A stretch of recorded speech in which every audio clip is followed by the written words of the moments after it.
Rolls Royce கார்ஸ்ன்னு சொன்னாலே நமக்கு முதல்ல நான் வர்றது லக்ஸுரி, எக்ஸ்பென்சிவ், அது ஒரு பிராண்டட் கார்னு சொல்லலாம்.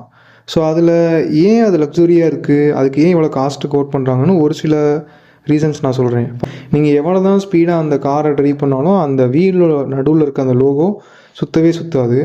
அடுத்து கஸ்டமைசேஷனுங்கிறது அதிகமாக இருக்கும். கிட்டத்தட்ட 40,000 கஸ்டமைசேஷன் இருக்குது. உள்ள கலர் சேஞ்ச் பண்ணுறது, வெளியே என்ன டைப் ஆஃப் மெட்டீரியல் எடுக்கிறீங்க, அது மாதிரி சொல்லிட்டு கஸ்டமைசேஷனுங்கிறது இதில் அதிகம். அடுத்து பார்த்தீங்கன்னா அந்த லைன் ஒன்று ட்ரா பண்ணியிருப்பாங்க சைடில் வந்து டோர்ஸில் வரும். அது வந்து ஹேண்ட் பிரிண்டடாக இருக்குது. அடுத்து முன்னாடி பார்த்தீங்கன்னா அந்த ரோல்ஸ் ராய்ஸ் அந்த ஒரு ஏஞ்சல் மாதிரி முன்னாடி இருக்கும். ஸோ அதை நம்ம தெஃப்ட் பண்ண ட்ரை பண்ணால் டக்குன்னு உள்ளே போயிடும். ஸோ அது ஒரு யூனிக்கான ஃபீச்சர். அடுத்து உள்ளே பார்த்தீங்கன்னா சவுண்டு, ஷேக்கிங் அந்த இதெல்லாம் எதுவுமே இருக்காது.